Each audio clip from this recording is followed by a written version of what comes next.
आणि या संदर्भात बोलण्यासाठी सध्या आपल्याबरोबर काँग्रेसचे प्रदेशाध्यक्ष हर्षवर्धन सपकाळजी जोडले गेलेले आहेत। हर्षवर्धनजी, आपण झी 24 तासवर या क्षणाला दाखवतोय संसद मार्ग पोलीस ठाण्याच्या बाहेर राहुल गांधींचा तासाभरापासून ठिय्या आहे।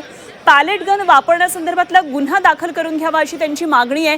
काय नेमकं या आंदोलनाचं स्वरूप आहे, आणखी कोण कोण सहभागी होणार आहे, राहुल गांधींची नेमकी मागणी काय आहे? पॅलेट गन जर सरकारने चालवल्या नाहीत, जर पोलिसांनी चालवल्या नाहीत, जर पॅलेट गन चालवण्याचे आदेश नव्हते तर मग पॅलेट गन चालवली कोणी? त्यामध्ये जे जखमी झालेले आहेत त्यांच्या ज्या जखमा आहेत त्या जखमा ह्या कशामुळे झाल्या? त्यांचा वैद्यकीय त्यांच्याजवळ प्रमाणपत्र आहे की पॅलेट गनचाच उपयोग झाला आणि असं असताना चालवणाऱ्या व्यक्तींवर गुन्हे दाखल झाले पाहिजे। म्हणून जे व्हिक्टिम्स आहेत ज्यांना पॅलेट गन ज्यांच्यावर चालवला गेला ते आणि त्यांच्या परिवारातील सदस्य जर गुन्हा दाखल करा म्हणून जर जात असतील तर सरकारने निमूटपणे गुन्हा दाखल करावा आणि जे आरोपी आहेत त्यांच्यावर कठोर कारवाई करावी।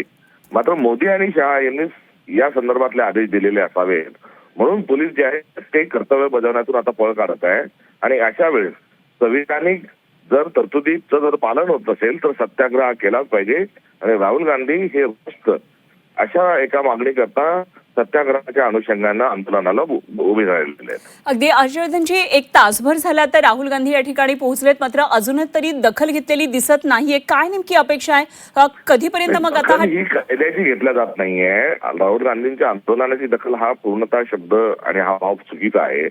दखल जी आहे ती इंडियन पॅनल कोर्टच्या विविध तरतुदींची घेतल्या जायला हवी, जी घेतल्या जात नाही। ती पार्लमेंटमध्ये जे सांगितलं गेलं त्याच्यामध्येही जी दखल घेतल्या जात नाही त्याचाही मुद्दा या ठिकाणी मला अधोरेखित करायचा आहे। आणि जर कायद्याचंच राज्य राहत नसेल आणि हम करे सो कायदा येत असेल तर ही हुकुमशाही आहे। त्यामुळे या सर्व गोष्टींची नोंद जी आहे ती आपण सर्वांनी नागरिकांनी राजकीय पक्षाच्या पलीकडे जाऊन ती घेतली पाहिजे।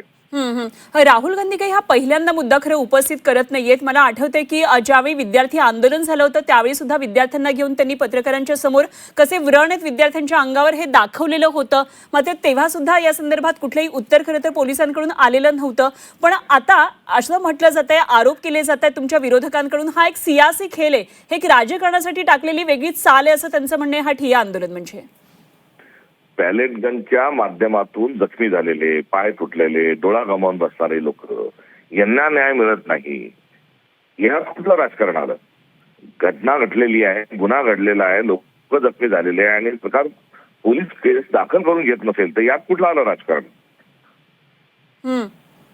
मग आता इथून पुढे काय भूमिका असणार? साधारण कधीपर्यंत हे आंदोलन चालणार? काय नेमकी या पुढची भूमिका राहुल गांधींची असेल जर दखल घेतली गेली नाही? गांधींच्या एकट्याच्या भूमिकेचा प्रश्न नाही, आपल्या सर्वांची भूमिका काय राहील हा या निमित्ताने चर्चा झाली पाहिजे, हीच आमची सर्वांची अपेक्षा आहे। ठीक, धन्यवाद। आपण बोललात काँग्रेसचे प्रदेशाध्यक्ष हर्षवर्धन सपकाळ झी 24 तास बरोबर बोलत होते, त्यांनी त्यांची प्रतिक्रिया व्यक्त केली आहे।